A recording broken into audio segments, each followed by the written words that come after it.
اگرچہ حضرت غالب نے قطرے سے گوہر ہونے تک کے مراحل ارتقاء کے کرب کا ادراک کر لیا تھا، مگر یہ نہیں سوچا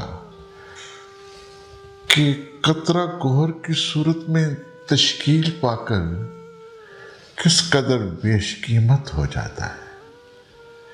غالب نے اس حقیقت سے بھی صرف نظر کر لیا تھا کہ ہر قطرہ انہی مراحل درد سے گزر کر بیش قیمت نہیں ہو سکتا۔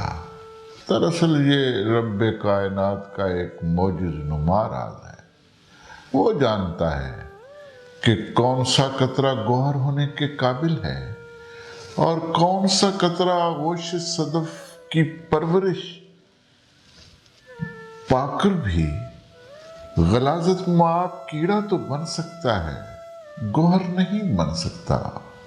اللہ جسے چاہتا ہے ارتقاء کی راہ میں قائم رکھتا ہے اور جسے چاہتا ہے مٹا دیتا ہے۔ غرض کے ارتقاء مقصود تخلیق کائنات ہے، مگر اس کی منزل کیا ہے؟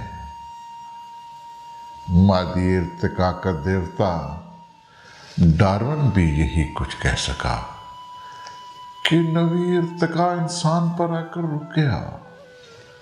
اب یہاں سے علمی و فکری ارتقاء کی حدود شروع ہوتی ہیں۔ گویا نوی ارتقاء کی انتہا انسان ہے، اور انسان کی فکری و علمی ارتقاء کی انتہا کیا ہے؟ یہاں آ کر سائنس اور فلسفہ کی فکری کاوشیں چپ سادھ لیتی ہیں، اور حضرت اقبال یہ کہہ کر چٹکی لیتے ہیں، خرد مندوں سے کیا پوچھوں کہ میری ابتدا کیا ہے؟ تو خرد مند اپنی درماندگی پر دم بخود رہ جاتے ہیں۔ یہاں ڈارون اور فرائیڈ سانس روک لیتے ہیں۔ ارتقاء کا آغاز کس انداز سے ہوا؟ اس موضوع پر تو وہ ظن و تخمین کے تیر چلاتے ہیں، مگر انسان کی انتہا کیا ہے؟ اسے کہاں پہنچ کر اپنا سفر ارتقاء ختم کرنا ہے؟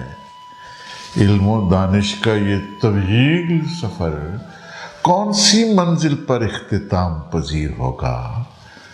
کون ہے جس کے نقش کف پا پر سجدے بکھیرتے ہوئے انسان اپنی منزل مقصود سے ہم آغوش ہو کر کہہ سکے گا، منزل ملی، مقام ملا، مدعا ملا، سب کچھ مجھے ملا جو تیرا نقش پا ملا۔ یہ تمام سوالات سائنس کی بارگاہ میں ابھی تشنۂ جواب ہیں۔ دانشوروں نے اپنے اپنے انداز میں اس کا جواب دینے کی کوشش کی ہے۔ نیٹشے کے نزدیک فوق البشر کی تخلیق ہی فکری ارتقاء کا منتہا ہے، مگر اس سے مکمل اتفاق نہیں کیا جا سکتا، کیونکہ اس کا پیش کردہ فوق البشر قوت کا جابر و قاہر مجسمہ تو ہو سکتا ہے، مگر اس میں رحم و شفقت کے جذبات سراسر مفقود ہیں۔ اس کا فوق البشر ہٹلر اور موسولینی کی صورت میں جلوہ گر ہوتا ہے، اور پوری دنیا کو بسم کر دینے کے وحشی جذبات سے سرشار ہو کر کہتا ہے، جی میں آتا ہے کہ ہر سینے میں خنجر گھونپ دوں، آدمی کو بربریت کا جہنم سونپ دوں۔ ظاہر ہے یہ ارتقاء نہیں، ردت کہکرا ہے جو انسان کو وحشت و بربریت کے دوزخ میں جھونکنے کا درس دیتی ہے۔ نیٹشے کے بعد تعمیر پسند مفکرین میں سے رابرٹ بریفارڈ اور رسل نے ان موضوعات پر سوچا۔ ان لوگوں کا دور وہ ہے جب نیٹشے کا فوق البشر ایک ہی صدی میں انسانیت کو دو عالمگیر جنگوں کے جہنم میں جھونک چکا تھا۔ ان جنگوں کی ہلاکت خیزیوں نے پوری دنیا کو مجبور کر دیا تھا کہ وہ امن و عالم کی بات کرے، امن و عالم کی بات کرے، امن کی بات کرے۔ بری فالٹ نے اس دور میں تعمیر انسانیت لکھی۔ اس نے بتایا کہ انسانی ارتقاء ایک ایسے دور کا متقاضی ہے جس میں انسان اس قدر بیدار ہو چکا ہو کہ وہ اپنے مفاد پر مفاد غیر کو ترجیح دے۔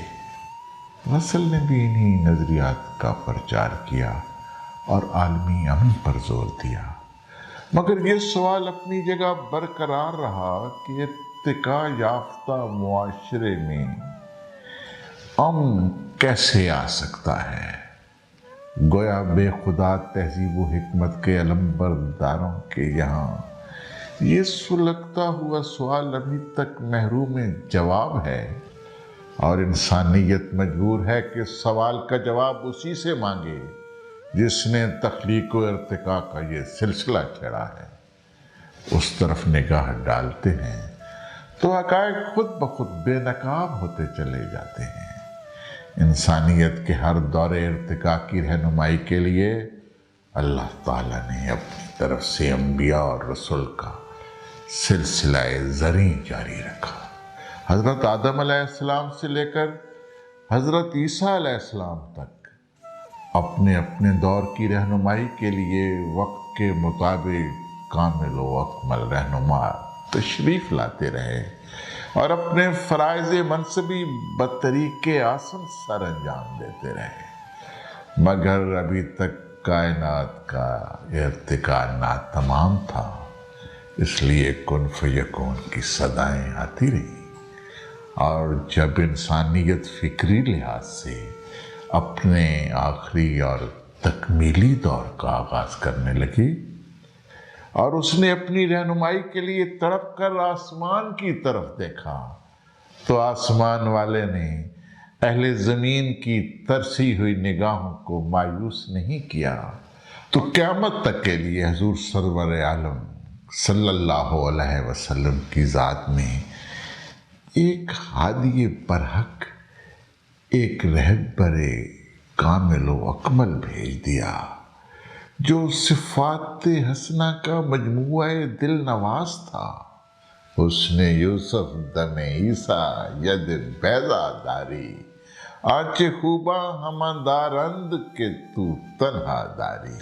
انسانیت کا یہ پیکر کامل، انابت آدم، سفارت روح، سلامتی قلب خلیل، ایثار اسماعیل، طہارت فکر لوط، صبر ایوب، انکسار یونس، استقامت صالح، ثبات ہود، صفات دراست ادریس، اوصاف تربیت شعیب، جلال ضرب کلیم، جمال حلم ہارون، کمال علم زکریا، صدق فراست یحییٰ اور رافت و رحمت عیسیٰ کا حامل تھا۔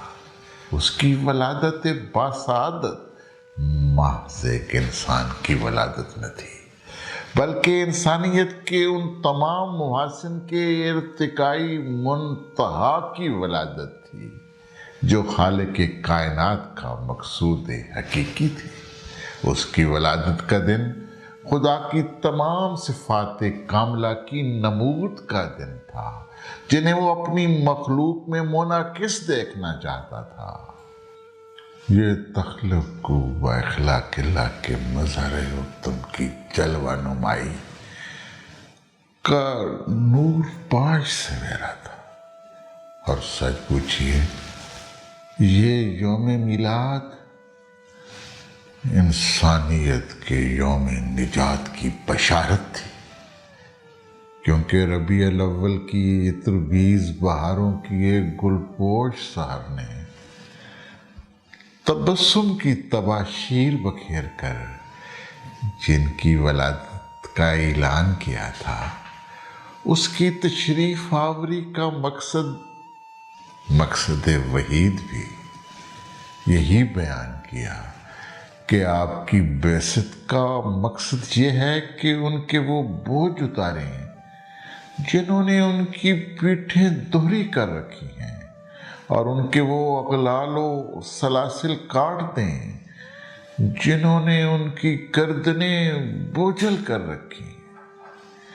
ان کی ولادت کی برق پوش درخشانی سے کسر ملوکیت کے کنگرے گر گئے،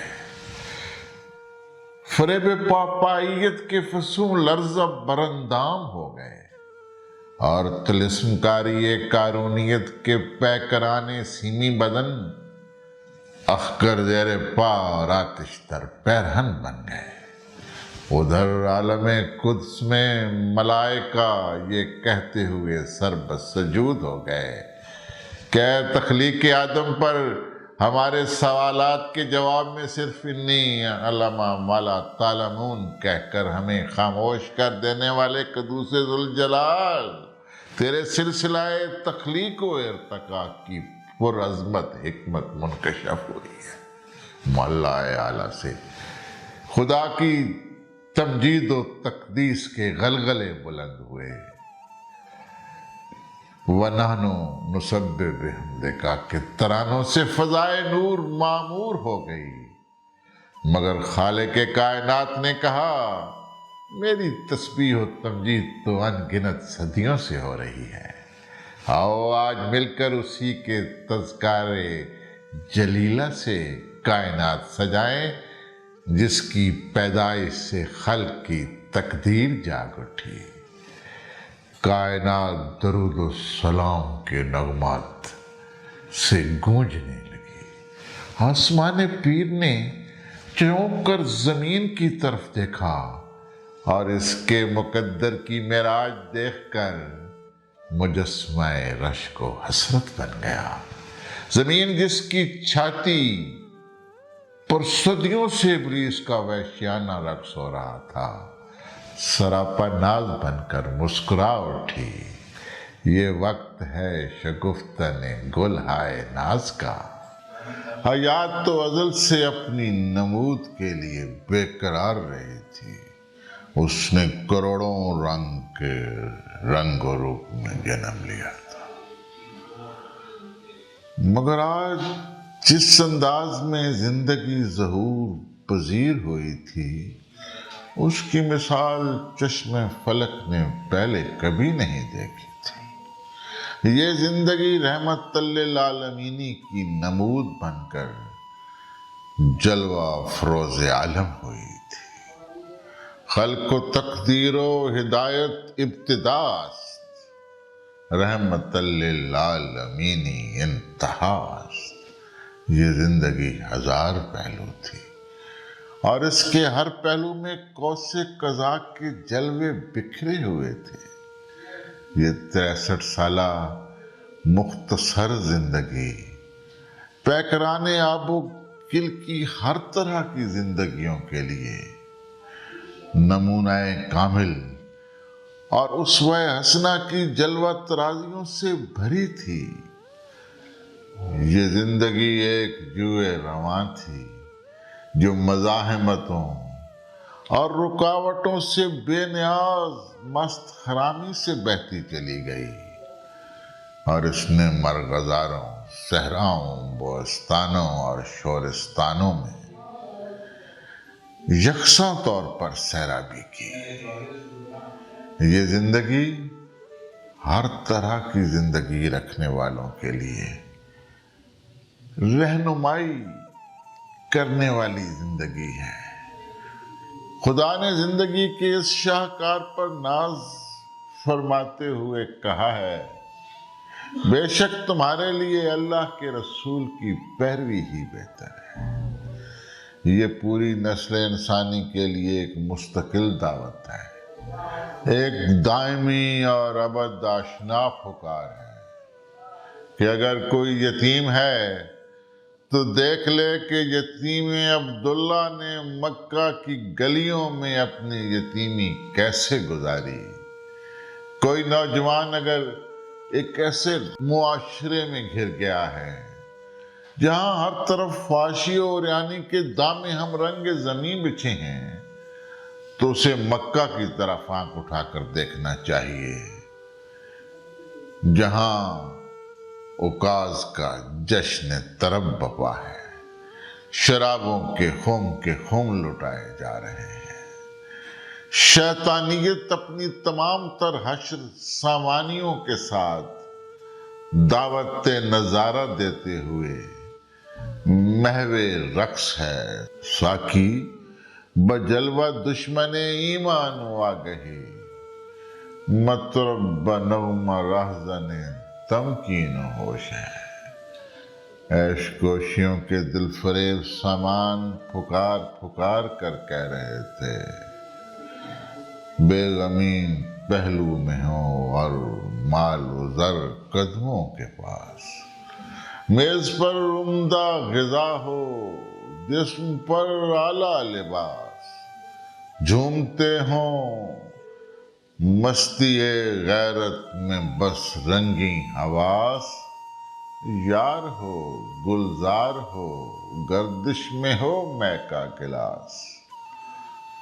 ہاں، وہی بابر بیش کوش کے عالم دوبارہ نیست، اور پورا مکہ ان اسیاں دراغوش دعوتوں پر لبیک کہتے ہوئے رنگینیوں میں ڈوبا ہوا ہے، مگر ایک ایسا نوجوان بھی ہے جو صحت مند شباب، مردانہ حسن، وجاہت اور آسائش حیات کا حامل ہوتے ہوئے بھی ان مناظر سے بے تعلق ہو کر گزر جاتا ہے، اور غار حرا کی اداس خلوتوں میں گھنٹوں بیٹھ کر سوچتا ہے، دری میں خانہ ہے ساکی نہ دارم محرم دیگر، کہ من شاید نخستن آدمم از عالم دیگر۔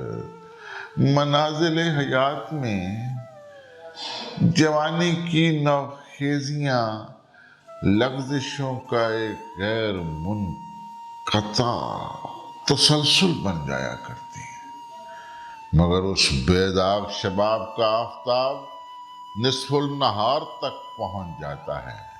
لغزش تو کجا، لغزش کا تصور بھی اس کے فکر و ادراک کے دامن اطہر کو آلودہ نہیں کر پاتا، اور جب بھرپور جوانی کو تاحل کی زندگی کا خیال آتا ہے تو نگاہ انتخاب کسی حسن پرشباب پر نہیں پڑتی، بلکہ ایک 40 سالہ بیوہ پر آ رکتی ہے، جو حسن سیرت کا دلاویز پیکر ہے۔ شباب کے بعد قانون فطرت کے مطابق جسم کے مادی عناصر کہولت آشنا ہونے لگتے ہیں، تو تیوروں میں تلخی، انداز و اطوار میں کسیلا پن، طبیعت میں بد مزاجی اور چڑچڑاہٹ نہیں آتی، بلکہ بڑھاپا بھی ان کے تبسم زار لبوں سے حسن اخلاق کا سہاگ نہیں چھین سکتا۔ یہ جسم کے تقاضوں کے مطابق میلانات کے تغیر میں اس قدوسی صفات زندگی کی ہیرا سامانیاں ہیں، اور اب ذرا دنیا اقتصاد و معاشرت میں اس کی عدیم المثال درخشانیاں دیکھیے۔ اس میدان میں بھی وہ عظمت معاب زندگی مینارہ نور کی طرح ہر طرح کے لوگوں کی رہنمائی کے لیے اجالے پھیلا رہی ہے۔ اگر کوئی تاجر ہے تو دیکھ لے کہ تجارت میں دیانت کی فقید النظیر مثالیں اسی زندگی میں نظر آئیں گی۔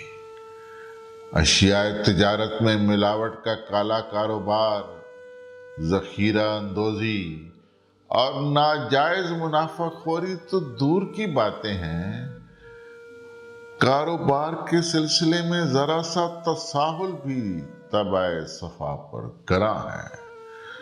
100 اونٹوں کا خریدار دیکھ بھال کر سودا کرتا ہے، رقم دے کر اور جانور لے کر چلا جاتا ہے، اور بعد میں یاد آتا ہے کہ ایک اونٹ کی چال میں ذرا سا لنگڑا پن تھا، لنگڑاہٹ تھی، اور یہ بات خریدار کو بتائی نہیں گئی۔ یہ خیال ایک چبھتی ہوئی پھانس بن کر سکون و قرار لوٹ لیتا ہے، اور جب تک خریدار کو رقم واپس نہیں کی جاتی چین نہیں آتا۔ لین دین میں اتنا کھرا پن، ایسی صفائی، اتنی بے مثل صداقت تاریخ میں کہیں نہیں مل سکتی۔ اگر کوئی اجیر ہے تو یہاں آ کر دیکھ لے کہ ختیجۃ الزہرا کے ہاں اجرت پر کام کرتے ہوئے اس شخص نے فرائض کو گرام باری غیر سمجھ کر کبھی ادنا سی غفلت اور چشم پوشی سے کام نہیں لیا، بلکہ کاروبار کو ذاتی کاروبار سمجھ کر جانفشانیوں کی انتہا کر دی۔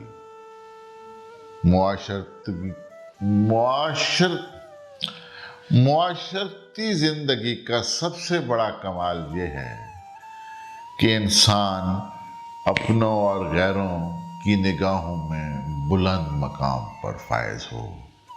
اس لحاظ سے دیکھیے تو بھی یہ زندگی اس کہکشاں گیر مقام عرفہ پر نظر آئے گی جسے دنیا کی عظمتیں اور رفتیں آج بھی للچائی ہوئی نظروں سے دیکھ رہی ہیں۔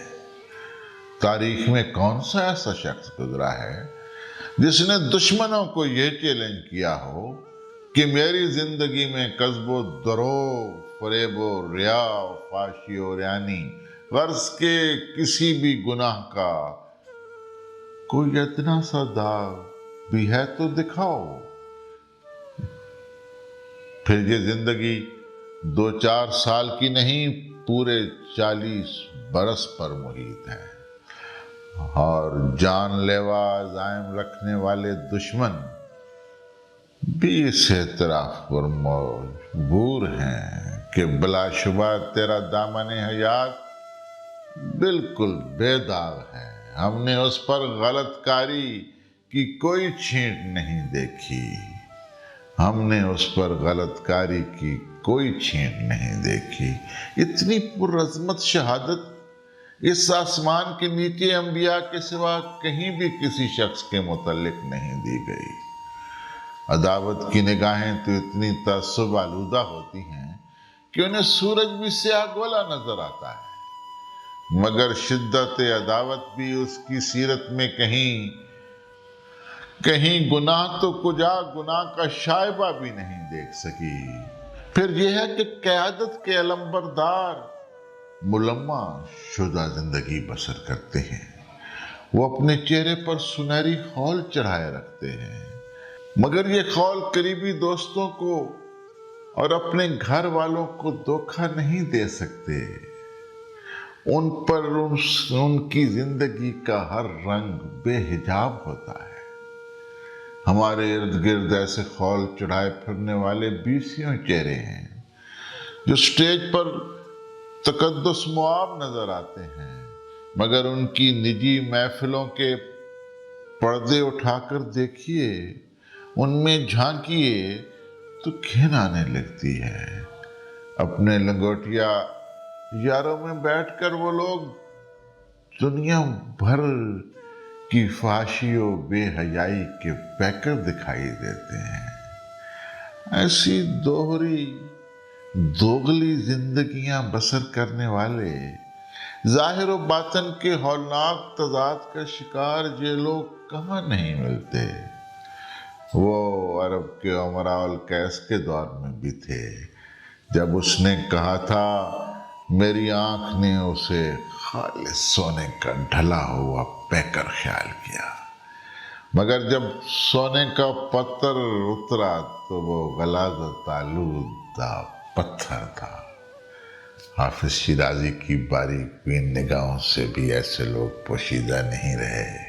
واعظاں کی جلوہ بر محراب و منبر می کند، چون با خلوت می رود این کار دیگر می کند۔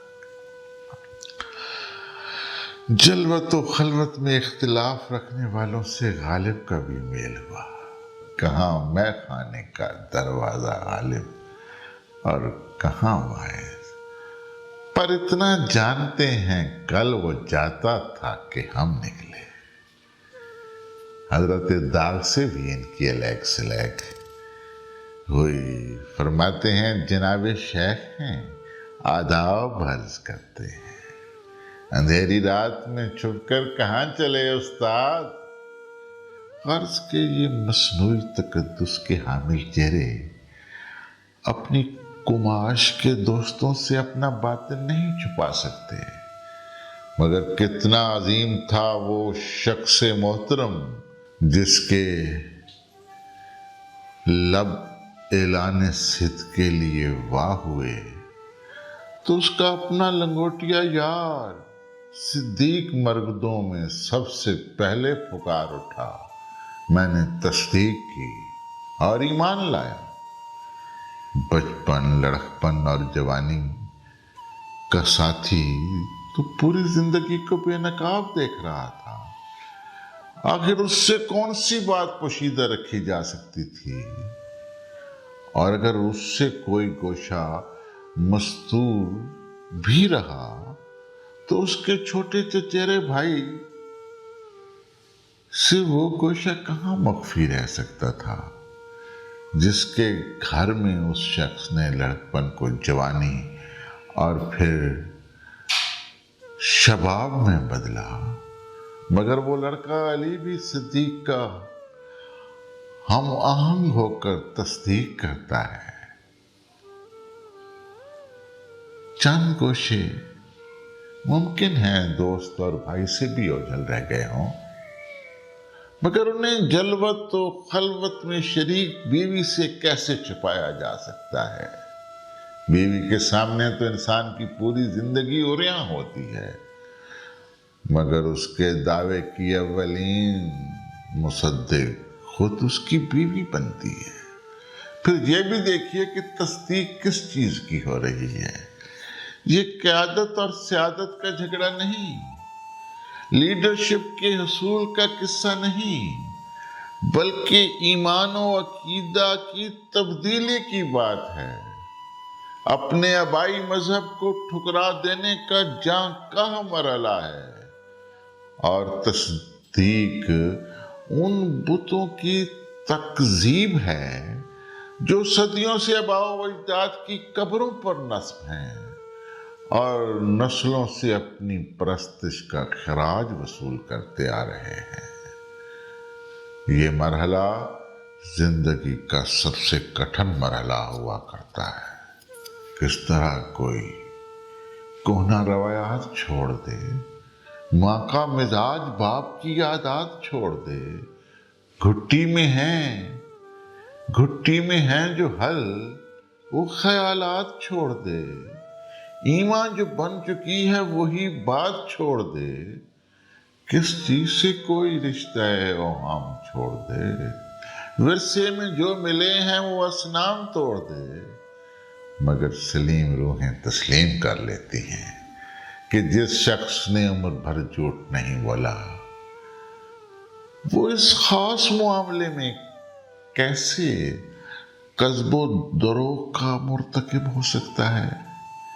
یہ ہے وہ بے مثال کردار جس کی صداقت ایک مسلمہ کی طرح ہر جگہ اور ہر شخص کے لیے ناقابل انکار تھی۔ اس ذات کا سب سے بڑا دشمن ابو سفیان قیصر روم کے دربار میں کہتا ہے، محمد کی پوری زندگی جھوٹ سے پاک ہے، وہ ہمیشہ صداقتوں کا امین رہا ہے، مگر ہم اپنا آبائی مذہب نہیں چھوڑ سکتے۔ یہ تو مکی زندگی کے چند شفقتاب پہلو تھے۔ مدنی زندگی میں بھی وہ باکمال اور بے مثال ذات جب ایک حکمران کی حیثیت سے نمودار ہوئی تو ایک اور جلوہ دکھائی دیا۔ دنیا نے کیسر و روم اور کسرا کی سطوت و شوکت اور بے مایا خدائی کا جلال و جبروت دیکھا، مگر آج ایک عجیب نظارہ اس کی آنکھیں خیرہ کر رہا تھا۔ یہ ایک ایسا حکمران ہے جو مسجد نبوی کے فرش پر بیٹھا اپنے ساتھیوں کو اطوار جہانگیری اور قواعد جہاں بانی سکھا رہا ہے۔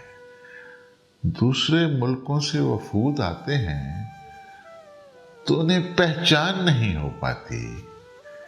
میں نے اس واقعے کو منظوم کرنے کی کوشش کی تھی کہ رات سانسوں کی مشقت کو مکمل کر کے بن گئی ایک ضیاء بخش سویرے کی رسول، یوں اندھیرے کی رداؤں پہ اجالے بکھرے، بے بصر آنکھ پہ جس طرح بصارت کا نزول، مہر انوار ہوا حجرہ اقدس سے طلوع، کہکشاؤں نے وہیں جھک کے قدم چوم لیے، صحن مسجد کے ہر ایک ذرہ میں دھڑکی جنت، اور صبا جھوم اٹھی زلف کے خم چوم لیے، شدت عشق سے بیتاب رفیقوں نے ادھر حسن ترتیب سے مٹی کو کیا تخت نما، چہرہ ناز پہ نفرت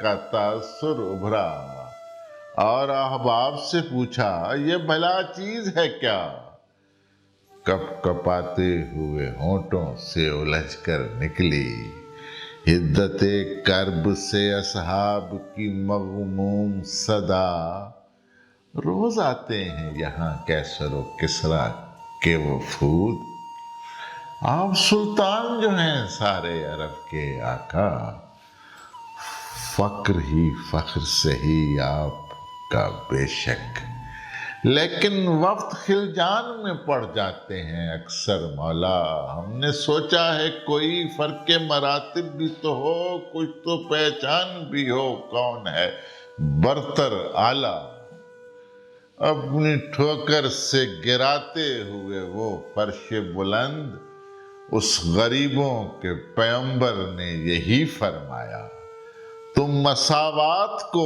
پامال کیے بیٹھے ہو، میں تو تفریق منو تو کو مٹانے آیا، میں تو تفریق منو تو کو مٹانے آیا۔ وہ لوگ جو آج مساوات انسانی کے علم بردار بنے پھرتے ہیں، کیا آج کے اس روشن دور میں کوئی ایسی مثال فراہم کر سکتے ہیں؟ حکمرانی کا یہ بے نظیر انداز تاریخ میں ایک انتہائی ارتقائی موڑ کا حامل ہے۔ ملوکیت کا دور یہاں اپنی شکست کی آواز بن کر رہ جاتا ہے، جہان تازہ کی نمود کا آغاز ہوتا ہے، جہاں بانی کے بعد بھی اس زندگی کے معمولات میں کوئی فرق نہیں آیا، اسی طرح عوامیت کا رنگ برقرار رہا، گھر کا سودا سلف بازار میں جا کر خود حکمران اپنے ہاتھوں سے خریدتا رہا، شیش محل نہیں بنے، کچے حجرے اس کا مسکن رہے، اور سونے کے لیے کھجور کی چٹائی جس میں اطہر پر اپنے نشان ثبت کرتی رہی، بوریا ممنون خواب راحتش، تخت کسریٰ زیر پائے امتش، راتیں قیام و سجود میں بسر ہوتی ہیں، دن معاملات حکومت کی سرانجام دہی میں گزرتے ہیں، حکومت کے حصول کے بعد بھی عجز و نیاز میں کوئی فرق نہیں آتا، کبر و غرور کا ادنا سا خیال بھی نفس قدوسی صفات کو داغ آشنا نہیں کر سکا۔ اپنے ساتھیوں کی محفلیں اسی طرح چمن زار رہتی ہیں، ان کے ساتھ اپنے ساتھیوں کے ساتھ لطیف مزاح بھی ہوتا رہتا ہے۔ کسی کی علالت کی خبر ملتی ہے تو حکمران خود بے قرار ہو کر اس کی عیادت کو پہنچ جاتا ہے۔ یہ زندگی حکمرانوں کے لیے فقید المثال بن کر رہ گئی ہے، اور اپنے دامن فیض میں صدیق اور فاروق جیسے حکمرانوں کی پرورش کرتی ہے، جو نابینا بیواؤں کے گھروں میں جھاڑو دیتے ہیں، انہیں ضروریات حیات مہیا کرتے ہیں، آٹے کی بوریاں اپنی پیٹھ پر لاد کر حاجت مندوں تک پہنچاتے ہیں۔ فی الواقعہ یہ زندگی تاریخ کو ایک عظیم ترین انقلاب سے دوچار کرتی ہے۔ اب حکمران عوام کی گردنوں پر تخت رکھ کر خود نہیں بیٹھ جاتے، بلکہ اپنی گردن پر تخت سجا کر اس پر عوام کو بیٹھا دیتے ہیں۔ نظریہ سلطنت و حکومت میں یہ سب سے بڑا تغیر ہے۔ اگر انسان اپنے منتہا تک پہنچنا چاہتا ہے تو اسے اس مثالی زندگی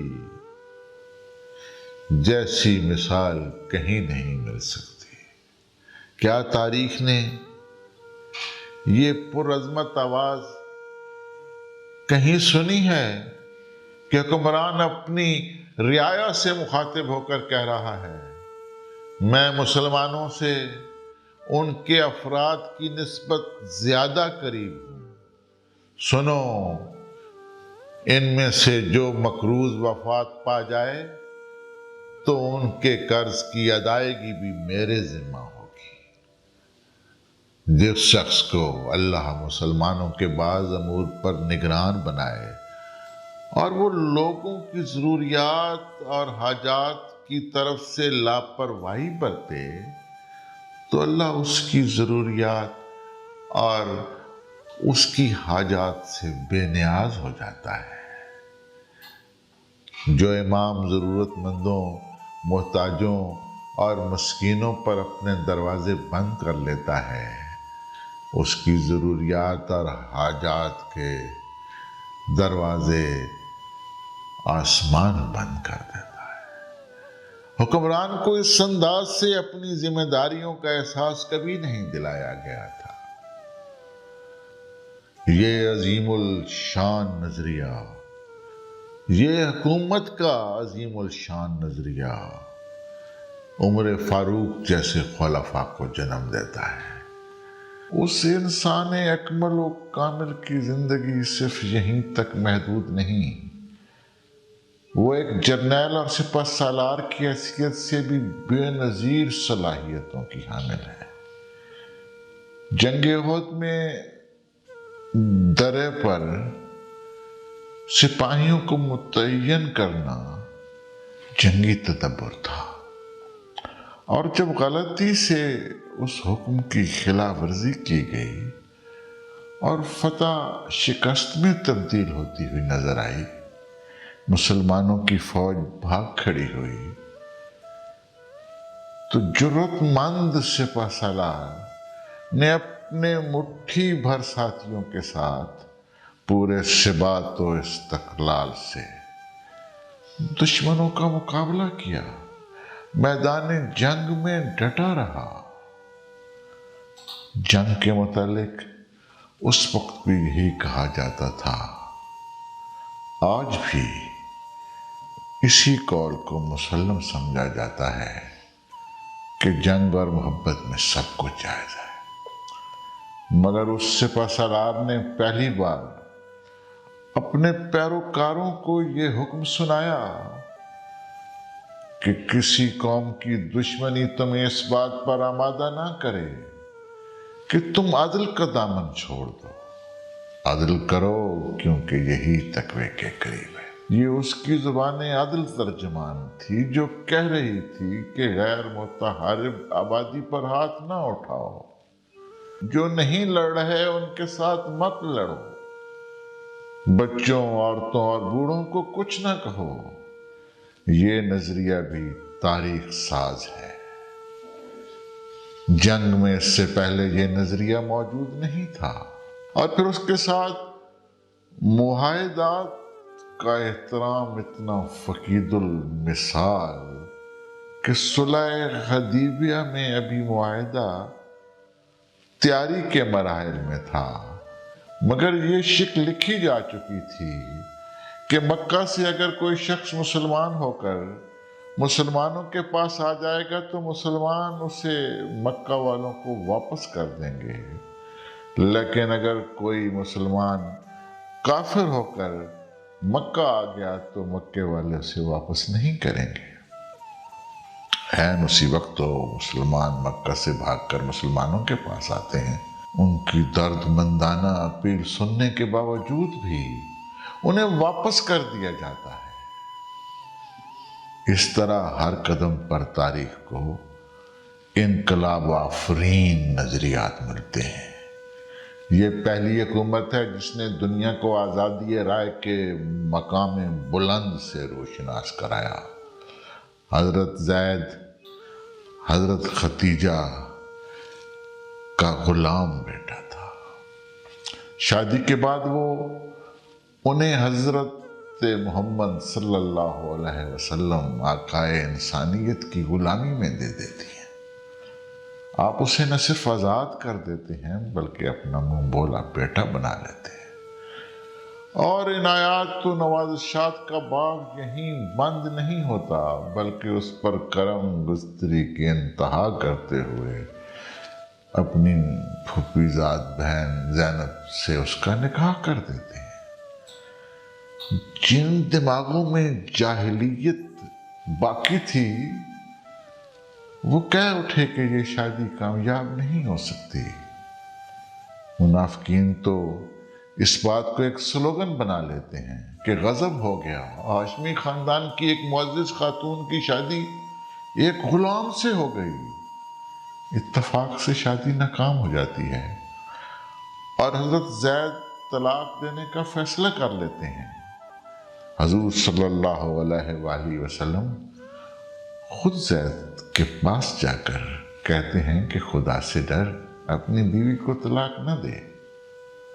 سوچئے کہ کہنے والا کون ہے اور سننے والا کون ہے۔ کہنے والا وہ محسن ہے جس نے زید کو غلامی سے نجات دی، آزادی کی نعمت سے بہرور کیا۔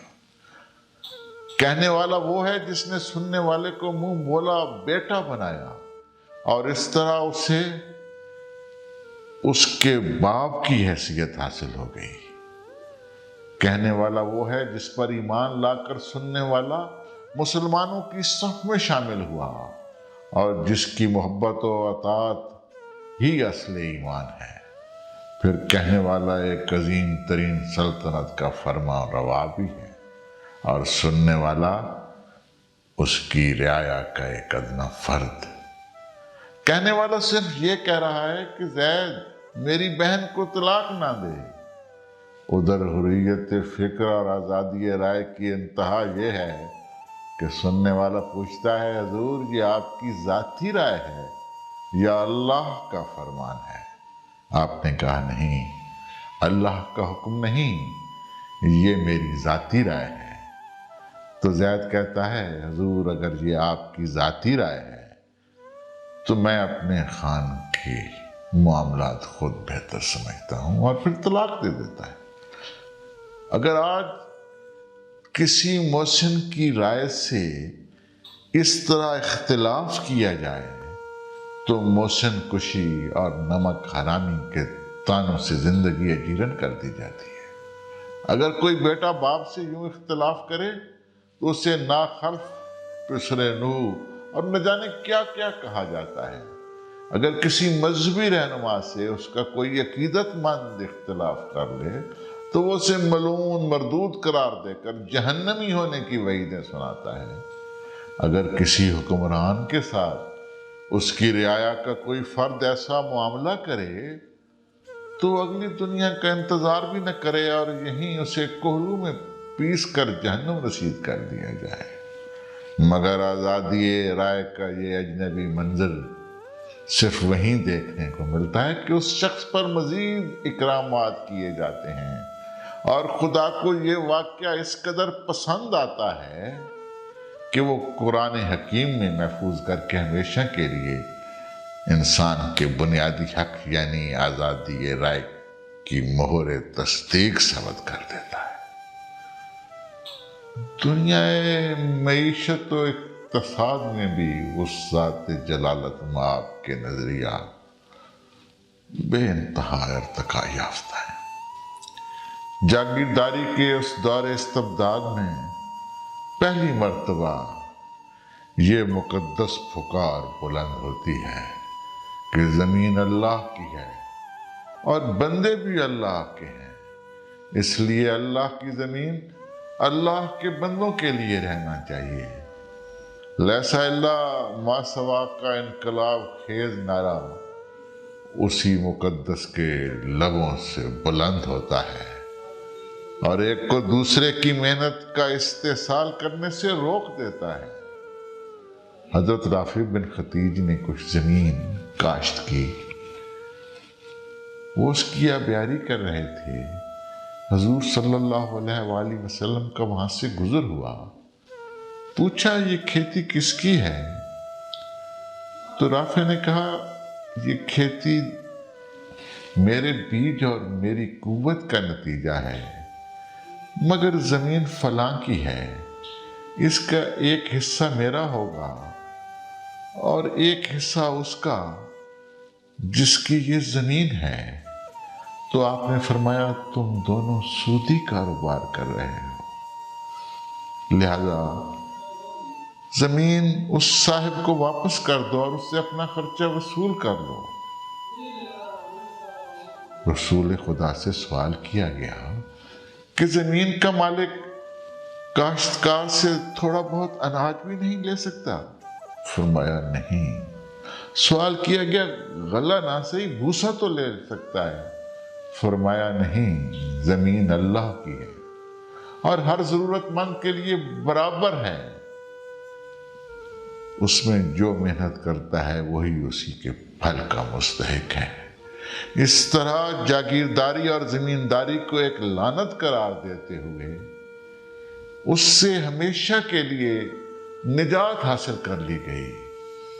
دوسری طرف سرمایہ داری کے طلسم کا بت یہ کہہ کر پاش پاش کر دیا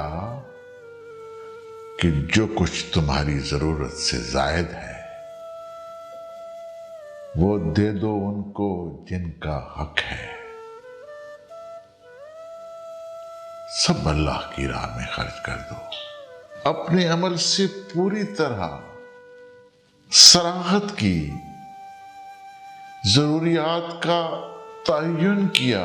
حضرت عائشہ فرماتی ہیں حضور صلی اللہ علیہ وسلم کا کوئی کپڑا تہہ کر کے نہیں رکھا جاتا تھا، صرف ایک جوڑا ہوتا تھا، دوسرا نہیں کہ تہہ کر کے رکھا جاتا۔ جن کپڑوں میں آپ نے وفات پائی ان میں اوپر نیچے پیوند لگے ہوئے تھے۔ اسی صادق و امین کا اعلان ہے کہ بنی آدم کے لیے سوائے 3 چیزوں کے اور کوئی حق نہیں: ایک گھر جس میں وہ رہ سکے، ایک کپڑا جس میں سطر چھپ جائے، اور ایک وقت کا کھانا۔ یہ سنت مقدسہ یہاں رک نہیں جاتی، بلکہ خلفاء بھی اپنی ضروریات کا تعین انہی خطوط پر کرتے ہیں۔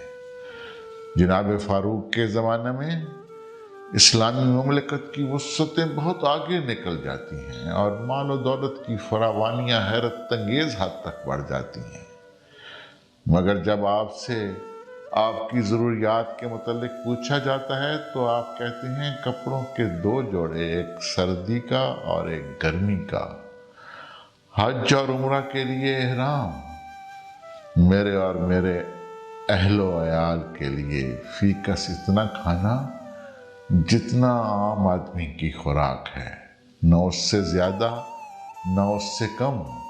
ایک مرتبہ سفر کے دوران سرور کائنات صلی اللہ علیہ وآلہ وسلم نے صحابہ کرام کو حکم دیا کہ تم میں سے جس شخص کے پاس ضرورت سے زائد کپڑا ہو وہ اس شخص کو لوٹا دے جسے اس کی ضرورت ہے، جس کے پاس ضرورت سے زیادہ کھانا ہو وہ اس شخص کو لوٹا دے جسے اس کی ضرورت ہے۔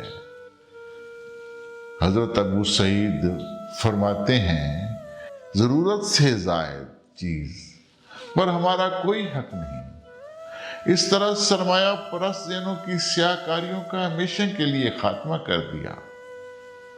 آپ نے فرمایا ہے بندہ میرا مال کہتا رہتا ہے، حالانکہ مال میں صرف 3 چیزیں اس کی ہوتی ہیں: کھانا جسے کھا کر وہ ہضم کر لیتا ہے، کپڑا جسے پہن کر وہ پرانا کر دیتا ہے، اور جو کچھ ذخیرہ آخرت کر لیتا ہے۔